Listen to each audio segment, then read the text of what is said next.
morning and peace be upon you this beautiful day wherever you're tuning in from. My name is Qasim Rashid and this is the Qasim Rashid Show here on Sirius XM Urban View Channel 126, the most awesome show in the multiverse.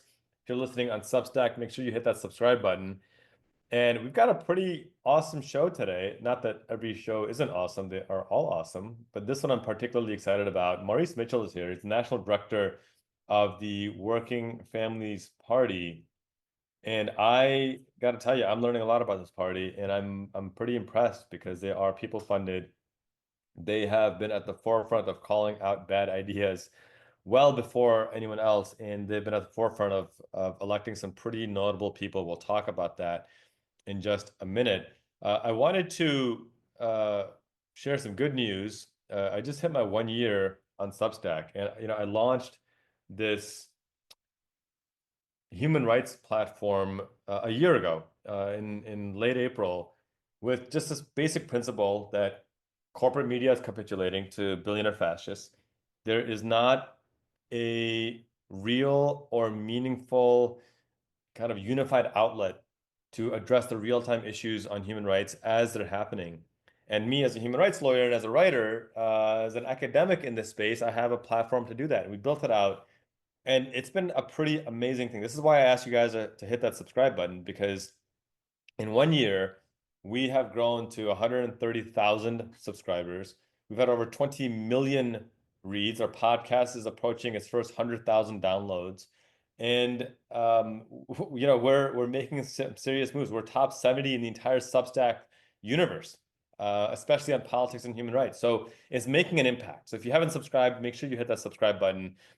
This is what I envision, and I have zero hesitancy to say that we are replacing corporate media in this space because they are not living up to what we expected them to do, right? Media is supposed to be the fourth estate. It's supposed to be holding the powerful accountable. It's supposed to be ensuring that people are aware of how their rights are being threatened by a government that is overreaching what the Constitution allows.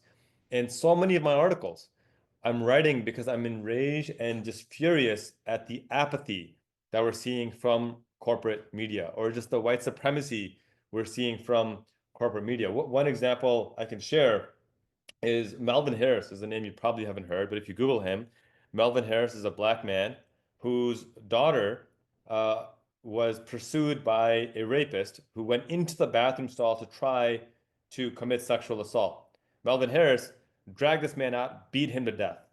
And if you look at his images on the internet across media spectrums, every single one is a demonizing image of his mugshot, making him look like this terrible human being. Now, I'm not advocating for violence. I am saying that what Melvin Harris did is what likely most fathers would do if they saw their daughter being attacked by a man. They would take matters into their own hands.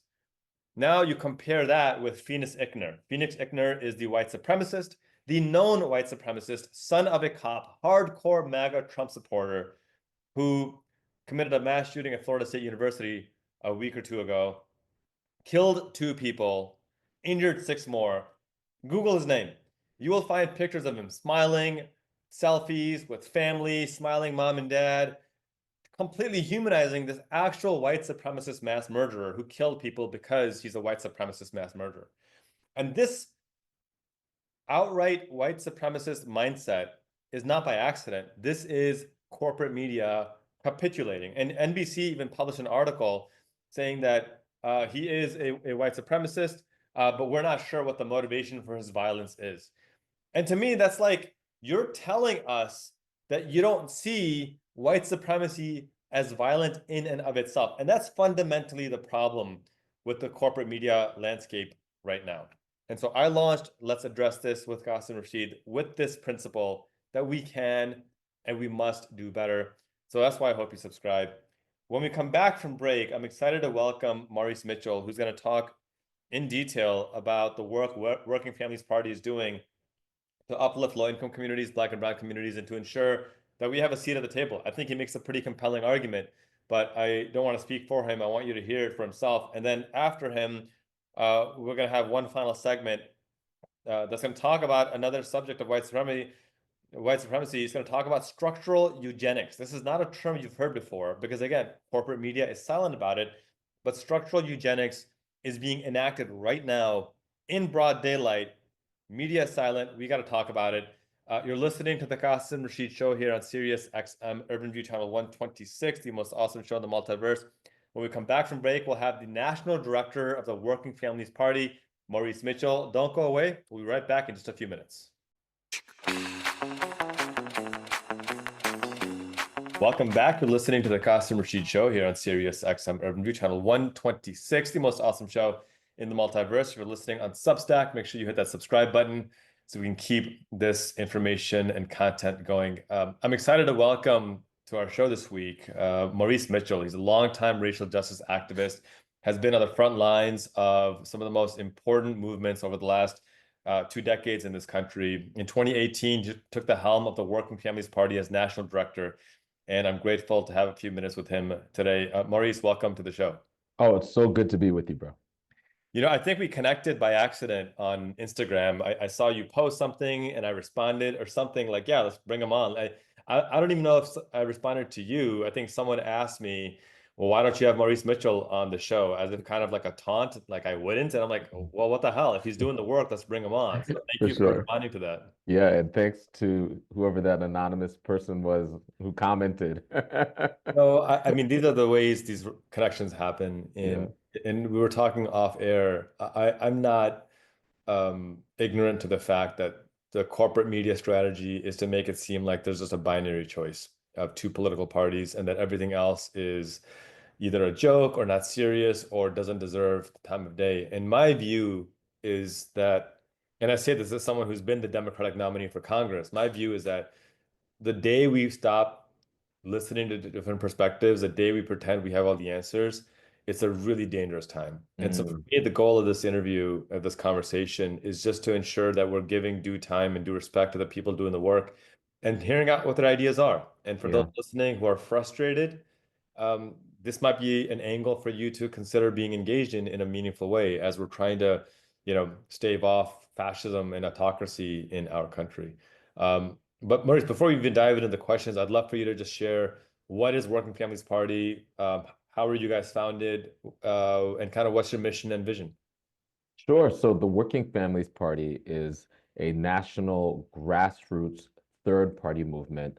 The Working Families Party was founded 26 years ago. And I think the time that it was founded is really important to understand who we are.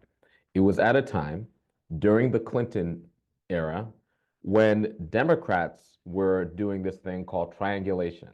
We'll take some progressive or liberal ideas about social issues, and we'll mix them with some conservative ideas around the economy. And so basically, we'll steal from the Republicans, we'll eat the Republicans' lunch around the economy, and we'll also, keep some of the Democratic base together. And then we'll make nice with Wall Street and we'll kind of lock things in. That was the idea at that time. And there were a lot of people who were opposed to it, a lot of people in grassroots organizations and labor institutions, people who were opposed to the free trade policies like NAFTA Yeah, that George W. Bush signed, but Clinton doubled down on, yeah. that we thought would gut the industrial core and really hurt working people and unions. Ideas like the welfare reform that really hurt a lot of people unnecessarily, the '94 crime bill. Mm-hmm. So a movement grew around that of independent labor institutions and grassroots organizations that said, man, we need our own party because the Democrats are listening to the people in Wall Street and not the people in labor unions or the people in Main Street. And we can't have that. Yeah. And the Working Families Party started in that era to address that. And it started in New York, where we have something called fusion voting, which means we have our own party line in New York. And anybody that votes in New York or Connecticut or Oregon knows that when you're voting, you could vote on the Working Families Party line. Right. But we spread to, and we do work in 20 states around the country. And what I like to say is that we're nimble. We cook what we have in the kitchen. We understand that we live in a very, very, very rigid two-party system. We don't ignore that fact. We know that the spoiler problem, the spoiler dilemma is real. It's basic arithmetic. And we figured out ways of hacking to get over the spoiler problem because it's designed to dissuade people with independent ideas outside of the two parties to actually run and for independent third parties to actually take themselves seriously. It's designed to do exactly what it's done. Well, that's where ranked choice voting is so effective in places like New York because it eliminates the spoiler complaint and it really forces candidates to earn more than 50% of a given election before they're awarded that seat. And for those who don't know what ranked choice voting is, we can get into that a little bit later, but it essentially ensures that whoever is elected by a deliberate plus 50 plus 1% of the vote, no matter how many candidates there are running. It's a phenomenal system. I want to go back to something really important you said. These Yeah. 3 points about the NAFTA free trade agreements that working class leaders, labor leaders warned this is going to Yes, gut manufacturing in America, and they were laughed at. that's The correct. 94 crime bill, where not as many people, because there was unfortunately enough Black congressional support, a lot of folks warned this is going to decimate Black and brown Yep. communities. At the time, And people at the warned it. time, and they were right. And then welfare reform. People warned this is going to make the wealth and income inequality in this country even worse than it already is. These were 3 major pieces of legislation that it's easy to blame right-wing conservatives for, but these were championed by the so-called first Black president, Bill Clinton. And Yes. I think people forget, right, that as much prosperity as there was in the 90s, this underlying kind of cancer of economic injustice, of decimation of labor unions, of a decimation of low income and Black and brown communities, the groundwork was laid pretty aggressively for that. And, Yes. and I often point to that as one of the reasons why, perhaps we lost the White House in 2000. I mean, obviously we can talk about Florida and the ballots and everything, but I don't think we can just excuse these things. And my frustration with the Democratic Party, and I've made no secret about this, and I'd love to hear your thoughts, is that instead of being an opposition party and appealing to the working families base that they're supposed to claim to, they're like Republican light, right? Hmm. Somebody made this tweet the other day that said, before the Trump administration, I'm sorry, in between the Trump administration separating families and the Trump administration deporting documented immigrants and locking them in detention camps in El Salvador, there was a Democratic administration that increased funding for ICE. Hmm. And I had to Hmm. sit with that for a second because you bring that up to establishment Democrats, and the response is, well, you're just dividing the party now. And I'm like, Right. how do you expect that to motivate people? So, Yeah, so what is your pitch though? I mean, I think from an ideas perspective, you guys have some phenomenal ideas. sure. And I know that you guys have launched an initiative. If I'm reading this correctly, keep me honest if I'm wrong. But Hmm. you have launched an initiative to recruit and run 1,000 working class voters for office over the next 2 years, which is amazing. What is this? I mean, in 26 years, talk about what successes have you guys had so far, and what Sure. do you hope to accomplish in these next 2 years? Absolutely. So, we, as they like to say, we have the receipts, right? So Hmm. we've been doing this for 26 years. We started in New York, and our bread and butter is local politics. Every single cycle, we endorse close to 1,000 candidates. Most of those candidates are on city councils or state legislatures or and on the county level.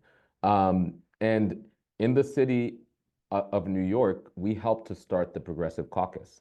It was the Amazing. Working Families Party coming together to recruit independent progressives and progressive-minded people to run for office um, on the city council level. We famously helped to recruit Tish James, and she Wow. ran as an independent. I did not know this. Yes. And go Google this. She ran her first race. She ran as an independent Working Families Party candidate for Brooklyn City Council. No kidding. She defeated the Democrat and the Republican in the general election under WFP. That's how she got her entrance into politics. We don't do that all the time. We often, our bread and butter often is in primaries, and we play a lot in Democratic primaries where we Yeah. recruit working families, Democrats, into the Democratic primary. Maurice, just real quickly, just for our listeners, Yeah. confirmed knowledge. Just remind people who Tish James is. Okay, Remind them. so when you when people talk about the fact that um, Donald Trump is a convicted felon, Donald Trump was convicted of dozens of felonies in the 34. yes, 34 in the state of New York. And the Attorney General of the state of New York that helped support that prosecution was Tish James, which is why today Donald Trump is hell bent on um, attempting to use the federal government as retribution against Tish James Right. because she's one of the few people in this country that was actually able to hold Donald Trump accountable. And her entrance into politics so many years ago came through the Working Families Party recruiting her to run And on the that's a city key. council level. So you talk about receipts. That's a key point that I need to double because I did not know this, and I consider myself pretty well informed on politics. I did not know this. That wasn't done by the Republican Party. It wasn't done by the Democratic Party. It wasn't done by the Independent Party. It was done by the Working Families Party, and it's made world history, American history certainly, but world history established that a former president can be convicted of felonies, 34 to be exact. And it's a shame, it's a disgrace that he's not facing the accountability for that. But Right. the precedent that she established is seismic. It's massive. And for those asking, well, how do we know that a working families party can be effective? I don't know how much more effective you want than convicting Donald Trump and making sure he faces at least a conviction for the crimes that he committed. But please continue with the Yes. receipts. I'm enjoying this. And so because one of the most powerful things one could do in building a movement is the development and the surfacing of new leadership, which is why we're recruiting 1,000 working class um, uh, folks to run for office over the next 2 years, because that's how we found Tish James, Yeah, right? And we need the future Tish James. And the future Tish James is probably listening right now and never thought of themselves as a politician or running for office. And we want to support them to run first on the local level it's and then amazing. work their way up to govern, right? So in the New York experience, there was a time in New York, people think of New York as being a blue state, but there was a time in New York where the governor was a Republican. The Yeah. mayor was a Republican. Some people think that the current mayor is a Republican. I would agree with that. Uh, Yeah. the the state legislature, so the state senate was run by Republicans. Mm, And the Working Families Party was the engine that was willing to fight and claw and inch in order to defeat the Republicans in the state legislature, to flip the state legislature in order to make New York actually a progressive city, but first starting at the city council level, but then governing, right? Andrew Cuomo famously was the governor of New York. And the problem is when Democrats get into office, they often, like you said, could be Republican-like, could be very corporate. They could basically champion some of the same policies as sure. Republicans, but maybe do it with a kinder face, and maybe not be explicitly racist or whatever. Well, But not it's that meme of a plane bombing, black and brown people as a Republican plane, and a Democratic plane is bombing black and brown people with a gay pride flag and a Black Lives Matter logo on there. right. And Exactly. It's like at the end, when you actually when you're knocking on doors, when you're doing community organizing, when you're actually like in the field, you're in community. And if you care about Black Lives Matter, like if you have a Black Lives Matter sticker on your bumper, listen to what Black people are saying they want. They want to right, live in safe communities, yeah. affordable communities. They want an economy that works for them. They want a government that invests in them. They want to make sure that when they send their children to school, that their children could the walk from home to the bus or the home to school is a safe one. And when they're in the school, they're getting a first-rate education. They, Right. you know, These aren't complicated ideas. This is right. basic human dignity. And if you're just tuning in, we're speaking with Maurice Mitchell, National Director of the Working Families Party, a role he's served in for 7 years now. And we're talking about the plan that they just announced to recruit and run 1,000 working class voters for office all over the country over the next 2 years. Maurice, right now, the Republican Party's approval rating is like 40%, which sounds Yeah, terrible until you realize the Democratic Party's approval rating is 21%. that's right. And I think one of the It's gonna biggest get lower. it's gonna get lower, unfortunately. And I mean, we see bright spots. Like I love Senator Chris Van Hollen going to El Absolutely. Salvador and speaking truth Absolutely. to power. I thought that was extraordinarily well done. I love, Governor Tim Walz going all over the country, holding these town halls where Republicans aren't. I admire, Bernie Sanders and AOC doing the same thing. Yes. Yes. Pete Buttigieg. I mean, there's certainly bright spots. That's correct. But you look at the Schumers and the Jeffries of the world, and you're like, what the hell are you doing? Like, why aren't you waking up to the urgency? And the only conclusion I can draw is that because it doesn't affect them, it doesn't really matter to them. It's out of sight, out of mind type of thing. Um, and so one of the complaints that I get constantly from people who consider themselves leftists or Democrats or have voted for Democrats their entire life is that we're sick of Democrats not being fighters. That's right. That's right. They're bringing, a spoon to a gunfight, not even a knife, but like a spoon to a gunfight, and they're not willing to fight. And that doesn't That's mean right. you get violent. That means that No. you do dig in and put up a fight instead of capitulating like Schumer did during the potential government shutdown. Yeah. What is the Working Families Party? What is your message to those looking for a party willing to fight? What are some examples that you can put forth to demonstrate that this isn't just lip service, that you are Oh yeah. actually walking the walk? Yeah, so we have the scars to prove it, right? We've been indicted on the local level in New York Mm, because we applied so much pressure on people in power. We primary very, very powerful sitting elected officials, Democrats. We primaried the sitting governor of New York. The primary is one of our tools. We were part of the primary that led to Jamal Bowman getting into office, for example. We think that a lot of these people have this idea that simply because they're in office that they're entitled, yeah. right? Incumbency is so powerful. We have a very undemocratic system. So Yep. incumbency, the fact that you're in office is one of the biggest predictors of you staying in office. We think Right. that that's ridiculous. We think, people who aren't willing to fight. And the thing is, we think it's not that deep, actually. It's very simple. That if there's a party that is the party of the oligarchs and also the party of the haters and the white supremacists and the Christian nationalists, there needs to be an opposition party that if there's a strike line, that party is going to be the party of the unions. That if there's a fight between tenants and mega corporations, that party is going to be aligned with the tenants and not the landlord. If there's a fight between the consumer or the corporations, Mm, that party again and again and again is going to be on the side of the consumer. It's yeah. very simple to us, and so um, it to me isn't that deep, and it's actually not. It's so funny that like that is like in the context of American politics could be considered radical. We have a far right in this country. We Yeah, we actually do. do have a far right, and they've taken governing power. The people that are supposedly on the far left in this country are asking for health care. The people on the far right are disappearing Yeah. people. Yeah. You know?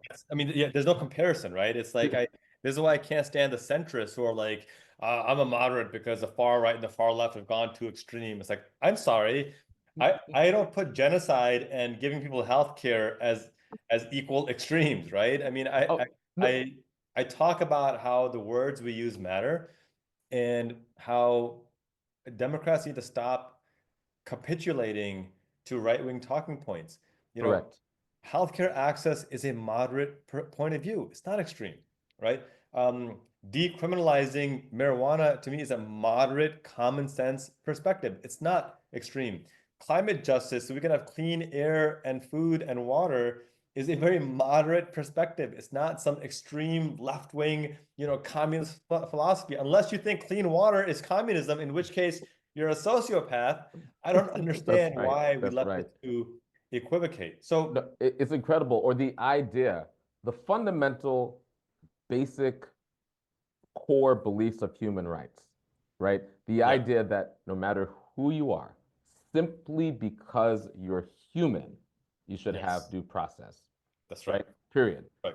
No matter who you are, simply because you are human, you shouldn't be bombed or at the other end of a war of retribution. That's right. Yep. Period. Yep. That's right. And I mean, I wasn't planning on talking about this, but since you brought it up, um, I've read some, but talk to me more about the Working Families Party's response to the genocide in Gaza and the war machine that the United States continues to perpetuate. So, directly after October 6th, um, you know, I hastily um, headed to DC because a rally had been organized Mm, by a multi-racial, uh, multi-generational interfaith movement of people. It was beautiful, who all stood up and got up and said, ceasefire now. mm, We have to, it's our moral obligation as humans to prevent as much unnecessary human death as possible and to be anti-war in that moment at a time where our government was supplying and supporting the ultra far right nationalist government of Israel. And the thing that I thought was really troubling is that at the same time, our government, which was led by Joe Biden and the Democrats, was arguing, and I agree with them, that Trump and MAGA were ultra far right authoritarians, correct, correct. and that they were advancing an authoritarian anti democratic movement in this country. But to me, you, it's hard to argue that and then be funding, supplying, and arming ultra Yes, far right authoritarians in the state of Israel, right? exactly. And then the core belief in human rights, the reason we call them human rights is that they have to be consistent no matter what human you're talking about, no matter where they live, no matter what the context. And if we don't stand for human rights, if we only stand for human rights sometimes and not all the times, then there's no purpose of the whole concept of human rights. And Correct. so we thought it was our duty, our political duty, our moral duty to get out and to challenge the Democratic Party um, on those grounds and to be consistent about it, and then to organize people in Congress. Initially, there were only maybe like a dozen or half dozen people in Congress that were willing to put their necks out That's and right. call for a ceasefire. But then we at the Working Families Party, as well as many others, we held a ceasefire tracker to track the Yeah, members of Congress I saw that. that were willing to actually either sign the resolution or publicly call for a ceasefire, and that grew and grew and grew and grew. Mm, And we're really proud of that advocacy, and we have to continue. You know, the ethnic cleansing and genocide continues, and so yeah, we have to continue to shine a light on it, and it intensifies because of who's in office. And look, we that's know right. what Donald Trump said. I mean, Donald Trump and MAGA, they are doing what they said, right? Yep, that's right. That's right. Donald Trump's son-in-law said that Gaza would be, I think I'm quoting him here, attractive real estate. Yeah, And yeah, then as beachfront soon as property. Donald Trump got in office, That's what he said. that was his position. Yep. And Um, I, and so yeah, and so we think it's actually critical. Like people were, people criticized us. They said, the primary directive is to defeat Trump. How can you be criticizing the Democrats? I'm like, we're criticizing the Democrats because the primary directive is to defeat Trump. And that's we right. don't think that we'll be able to defeat Trump while we arm these fascists in Israel. We Um, actually don't think we could do that. We think that that fundamentally challenges the credibility of the pro-democracy movement in the that's United right. States, That's right? right. And Um, I'm so glad you said that, Maurice. If you're tuning in, we're speaking to Maurice Mitchell, National Director of Working Families Party. I want to double down on that point because you're right. That's why we were calling for the ceasefire and an end to an arms trade, because that was the path, the best path to defeat Donald Trump. And that's not opinion. There were more than 30 polls conducted on this. 77% of Democrats and 63% of all Americans wanted to stop arming Netanyahu. And forget this genocide for a moment, for the sake of discussion. Let's talk about some other issue. Let's talk about abortion, Yeah, right? If 8 out of 10 people in your party say we need to protect reproductive health access, and you're like, nah, I'm not going to do it, should you be surprised that people don't come out and vote for you? Like, that's common sense to me at that point. that's You right. cannot possibly go against a position that nearly 8 out of 10 people in your base support and expect them to support you. It's just common sense. So even remove the Palestine-Israel aspect of it for a second and give me any possible issue, you're going to get the exact same result. And It so the and it fact that you guys were actually at the forefront of that is really, really inspiring and powerful. Thank you for that. it's a really good point because um, that's one example, and there's others where Democrats are not doing what's popular or what's popular in their base. Right. So, like the only place that a ceasefire was controversial were in the halls of Capitol Hill, but it Yeah, wasn't controversial in the Democratic base. that's It right. actually, and people across difference agreed that that was a sensible and common sense and moral thing to do. It was popular, yeah, but I mean, 63%. If a president won an election with 63% of the vote, we would call it a landslide election. Correct. 63% of Americans are saying, hey, stop arming this guy. It's not good. He's a far-right fascist. He's not solving anything. We need those resources here. Maurice, we're down to our last couple of minutes. I wanted to ask you just a couple more questions before we have to go to break. Um, from a practical standpoint, I have two questions. One on strategy, one on finances and funding. On strategy, I'm really curious to hear your thoughts. When you talk about trying to elect 1,000 folks, there's a lot of discussion on how field tactics aren't really as effective as they were in the past.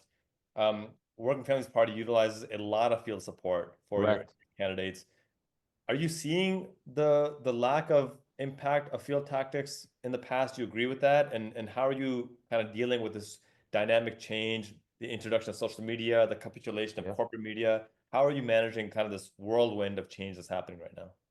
Okay, so the best way I would describe this is that the field tactics of, knocking on doors, mail, calling people, all of that stuff, that's the ground game, right? Yeah.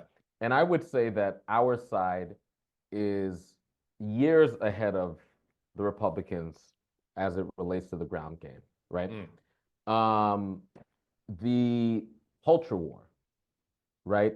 So the like jamming the culture, like getting podcast bros to wear your swag, like like being viral, whatever. Let's just call that the air. yeah, The right wing is years ahead of our side in they the are. air. Yeah, they are. Years, right? Yep. And the crazy thing is, with them being years ahead of our side in the air, it was a very close election. So So to me, what that means is you want to maintain your advantage on the ground, right? And you want to, of course, make sure that you're constantly innovating on the ground. And I could talk a lot about that. I think there's Yeah. so many ways we need to innovate on the ground. But look, if all we're doing is focusing on raising and spending a bunch of money on digital ads, TV ads, a stranger knocking on your door a few weeks before the election and flights of mail, while the right wing is trying to get inside of the culture in your home, Yeah. um, trying to embed their ideas in the heads and the hearts of the people that you trust, right? That means our canvassers will knock on your door, but by the time they knock on your door, Too late. you're already talking, you're already Yeah. like spewing right wing talking points, That's right. right? And Yeah. so that we cannot tolerate that, and we Yeah. have to How be. do, so how do we overcome that? How do we counter that? Because the This is Democratic what Party has not figured it out yet. this is what we don't do because I've seen this. It's like we need to find the Joe Rogan of the left. I'm like, no, no, no. This is Mm. not what we need to do, Yeah, right? yeah, Um, we need to take culture. We need to take the air seriously. And I think and we need to have a grassroots organizing approach to it, right? Okay. So there are people in your community. Think about your community. Okay. There are people in your community that are very, very influential. On your block, there's probably somebody who's considered the unofficial mayor of your block. Yeah. There are in your community maybe like a local DJ or a local artist that I don't know about, but everybody that you hang out with, you're like, that is the person, right? They need Right. to be part of our movement. They need to organically understand that they are part of our movement, and we need to make sure that our movement is a home for them. A lot of those people don't see themselves as quote unquote progressives. They don't necessarily see themselves as quote unquote Yeah. political. And they're some of the most influential people in society. But then how do we, I guess that's, I mean, I agree with everything you're saying, Maurice. And that's where a lot of my commentary over the last several years has been this is not even a left versus right thing. This is a class war. That's This is a right. working families versus a billionaire class that wants to return to a monarchy. But then the question really is, we can identify that. And as you're talking, and I know the listeners, as they're listening to this, they're thinking of the person in their neighborhood who is the unofficial mayor, or they're like, yeah, that's me. I'm the unofficial mayor. That's right. I don't want to get into politics. How do we get them involved? Because if there's one data point that's consistent in every single election, is the largest demographic of registered voters are people who sit home and just say, you know what, my vote didn't matter. I don't give a damn. Nothing's going to change anyway. So how do we activate those folks and how do we convince them that they need to be at the table? Yeah. Well, one thing we need to do is and we're trying to do it at Working Families Party, is invite people into organizations so Mm, that they don't feel like individuals, so they feel connected. And then it's the job of people like me as an organizer if you make one step towards the movement, we'll make two steps towards you, right? yeah, And so what we try to do at Working Families Party is to provide opportunities for people to feel like they're part of the movement and do meaningful things if they have an hour, if they have a day, or if they're willing to throw their entire weight into it. So when we're recruiting people to run for local office, those are the people who are like, I'm willing to throw my entire weight into it, and we see you. But also, we recruit people to phone bank into congressional districts that have Republicans that are in quote unquote purple districts where there's a lot of working people who aren't super far right or anything like that. Because we know that that's going to matter when it comes time to govern and pass yeah, laws, right? And yeah, that's a way that you could spend your time in a few hours, and then it gets you from I'm just an individual doom scrolling and watching news to like I'm a part of something, that's right. right? And That's then right. we take the time that we don't just want people taking on tasks. We take the time to do the political education. So the same way that Republicans try to jam our culture with their talking points, we got to do that same jamming too, Right. right? And But so in a productive, constructive way, right? The give a man a fish versus teach a man to fish type of mentality. exactly, Um, because it's about building leadership, right? We want people to on their own actually understand the root of the root and do it in a way that I get it, right? So there's a lot of theory, but at the end of the day, I like how you put it. It's a class war. And you want to know how we know it's a class war? Because there's real class solidarity. Where do I see the class solidarity? I saw it during the inauguration when there yeah, was the billionaires row, that's right? right. The number one, two, three, four billionaire just all sitting behind Donald Trump. That is class solidarity. Yeah. Those people, they don't like each other. No, They because don't like each other, they're but competitors, but they they are recognize competitors. to put their differences aside for the mutual benefit of making themselves slightly wealthier at the cost of us. I mean, right now, the fact that they're trying to cut 880 billion from Medicaid, why? To pay for these tax cuts. That's And right. and that's kind of segued into the last question I have. We're over time, but this is important. I want to make sure we give it the time it deserves. How is the Working Families Party funded? Because one of the biggest concerns folks have is these political parties are bought and sold by billionaire oligarchs, and That's right. ultimately that's who you're accountable to. Who funds Working Families Party, and how are you able to function on a day-to-day basis? So the way that we're able to function is by taking on donations from individuals, right? So that includes the $5, $20 a month, but some folks are doing pretty okay, so they could do $100 a month. Some people are doing even more okay, so they're doing more, and we aggregate those resources mainly through the donations of individuals. And this is a movement that is about ensuring that everyday working people can govern and we want to recruit the class trade, the few class traders that get it. So Hmm. look, if your individual donation could be a lot, we could add that to my $20. I personally give to WFP, right? That's right. Yep. Um, so it and to me, in order for us to defeat these folks, we can't go dollar for dollar with Elon Musk. We're not No, going to. not gonna happen. Not We're gonna not, happen. we're not. But a movement is organized people and organized money.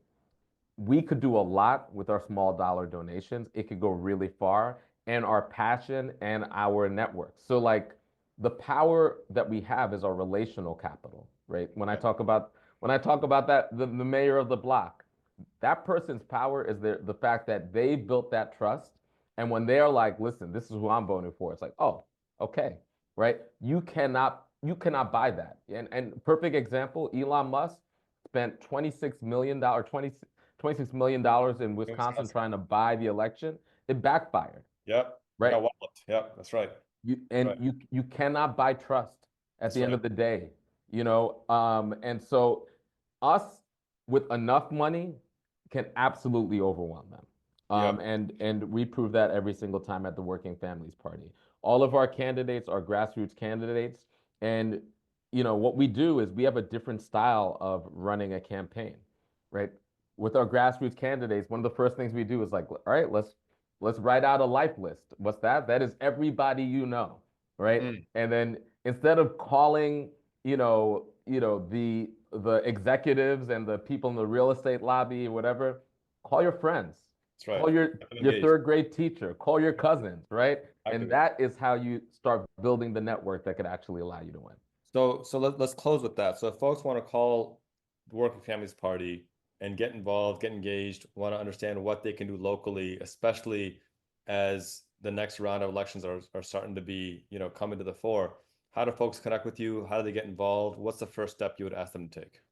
Okay, well, they could text the word run to 30403 if they want to run for office with us. If they are one of the 1,000 everyday working people that on the local level want to get involved and run for school board, city council, what have you. If they want to get involved, if they want to get in contact with me, then I'm on all social media, on all of the platforms currently owned by the techno fascist. I'm at Maurice WFP. And then if you want to connect with the Working Families Party on all of the platforms, it's at Working Families.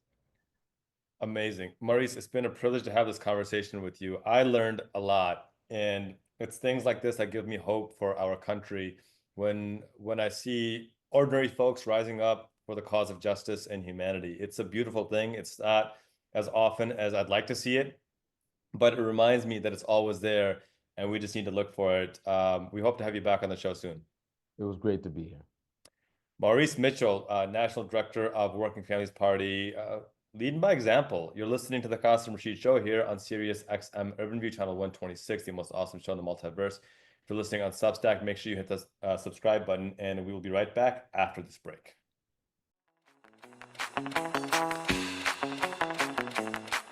Welcome back. You're listening to the Qasim Rashid Show here on Sirius XM Urban View Channel 126, the most awesome show in the multiverse. If you're listening on Substack, make sure you hit that subscribe button and share this content. That was Maurice Mitchell, National Executive Director of the Working Families Party. Check them out at workingfamilies.org. I want to talk about a not so fun subject as we close out in these last 6-ish minutes or so. This term structural eugenics. You may not have heard this term before, but we live at a time where it's critical we know what it means. And unfortunately, corporate media is completely silent about it. But that's all the more reason we need to talk about it. MAGA Republicans are now making an autism registry. They're tracking women's menstrual cycles. They are criminalizing criticism of Trump, criticism of Israel and Netanyahu. They're tracking trans people. They're tracking anyone who dares whisper DEI. But what they're not paying any attention to are vaccination rates.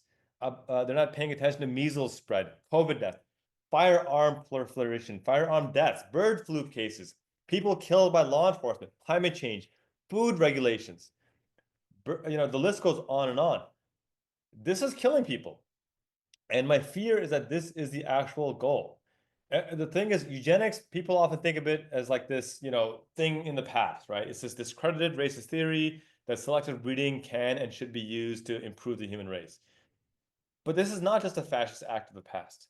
Uh, there's plenty of professors. Professor Obasogi, yeah, Professor Obasogi, a law professor at Berkeley, he's the law and bioethics professor, points out that it's actually persisted in numerous insidious ways into modern times. And what we're seeing right now is that the same group that incessantly chants all lives matter doesn't actually believe that all lives matter. And so I want to just go through a quick list of these eugenicist policies that are being enacted right now. Autism surveillance. Trump and RFK are trying to link vaccines to autism, despite every scientific model proving that that's not true, and it's leading to vaccine aversion, which is killing people. Menstrual cycle tracking. States are proposing actual pieces of legislation to allow monitoring women's reproductive health data, which is wild and fascist. But like in Virginia, for example, Republican Governor Glenn Youngkin blocked a bill that would have banned law enforcement from seeking a woman's menstrual health history. Mind-boggling. Banning criticism of political figures. Trump is disappearing and deporting students, Black, Brown, Arab, Latino, who are critical of U.S. foreign policy on Israel. That's their official argument, that they're critical of our policy. We're going to just no crime alleged, no due process afforded, but flat out deporting people. And now Trump is set to deport U.S. citizens he doesn't like. This is de facto authoritarianism and fascism. Criminalizing transgender Americans. The ACLU is tracking nearly 600 anti-LGBTQ bills in various states and federal legislatures, all designed to demonize a small minority of people who are committing the crime of existing. And then, of course, eliminating DEI initiatives. This has been kind of their mantra calling card, which is, define their entire administration. And meanwhile, they're not recognizing that vaccination rates are dropping. They're not recognizing that 350 people are dying a week from COVID still. They're banning the CDC from studying gun violence and gun deaths. They're ignoring climate change and now trying to remove tax exempt status from climate justice nonprofits. And they're gutting food regulations, right? I mean, come on, food? They want us to have poisoned food by gutting the regulations. These policies will disproportionately harm low-income communities, Black and Brown communities, women. This selective governance is what structural eugenics looks like, where policies disproportionately harm marginalized communities by neglecting their health and safety needs, and all while trying to turn a profit for private enterprise. This is a dangerous precedent. And regardless of political affiliation, red or blue or independent or whatever party you belong to, this is going to affect all of us. Make sure you're not silent on this injustice, because if we are, it's going to affect us. If the fact of the matter remains that if one of us is unsafe, all of us are unsafe, because that's how fascism and autocracy advances. Whew. All right, what a show today, guys. Thank you for tuning in. Make sure you hit that subscribe button. I really can't emphasize enough how much I appreciate and cherish the support that you guys are giving. It means the world to me. Continue to share the work we're putting out there. Thank you for tuning in. Be sure to follow me on social media across all platforms at Qasim Rashid. I will continue to advance a show that builds on compassion and justice and accountability for those in power. Got a great show lined up for next week. Be sure to tune in, same time, same place, to listen live at 10 a.m. Eastern on Sirius XM, right here on channel 126. And you can also find it on Substack as well. My content is never paywalled, but definitely welcome your subscription. Be fierce, my friends, lead with compassion and justice, and continue speaking truth to power. Until next week, peace.